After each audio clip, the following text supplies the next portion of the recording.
सभी भक्तों को जय श्री राधे राधे। आश्विन मास के शुक्ल पक्ष की पूर्णिमा शरद पूर्णिमा के रूप में मनाई जाती है।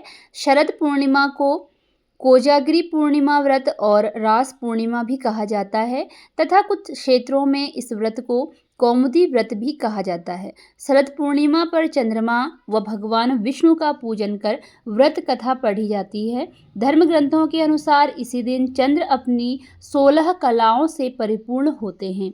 इस अवसर पर आइए जानते हैं पौराणिक और प्रचलित कथाएं क्या हैं। पौराणिक कथाओं के अनुसार एक साहूकार को 2 पुत्रियां थीं। दोनों पुत्रियां पूर्णिमा का व्रत रखती थी, लेकिन बड़ी पुत्री पूरा व्रत करती थी और छोटी पुत्री अधूरा व्रत करती थी। इसका परिणाम यह हुआ कि छोटी पुत्री की संतान पैदा होते ही मर जाती थी।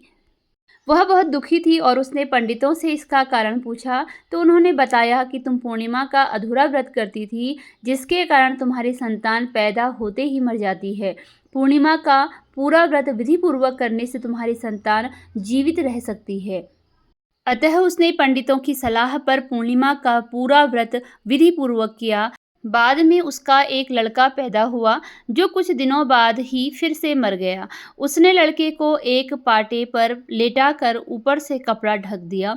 फिर बड़ी बहन को बुलाकर लाई और बैठने के लिए वही पाटा दे दिया। बड़ी बहन जब उस पर बैठने लगी तो उसका घाघरा बच्चे को छू गया और वह बच्चा घाघरा छूते ही रोने लगा। तब बड़ी बहन ने कहा कि तुम मुझे कलंक लगाना चाहती थी, मेरे बैठने से यह मर जाता।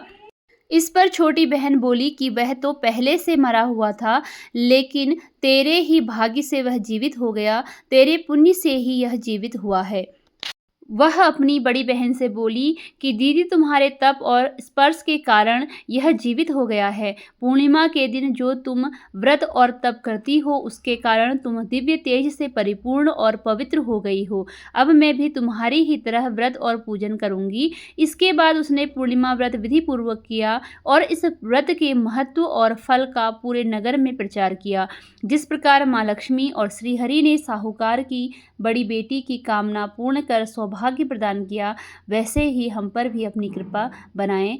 जय श्रीहरि।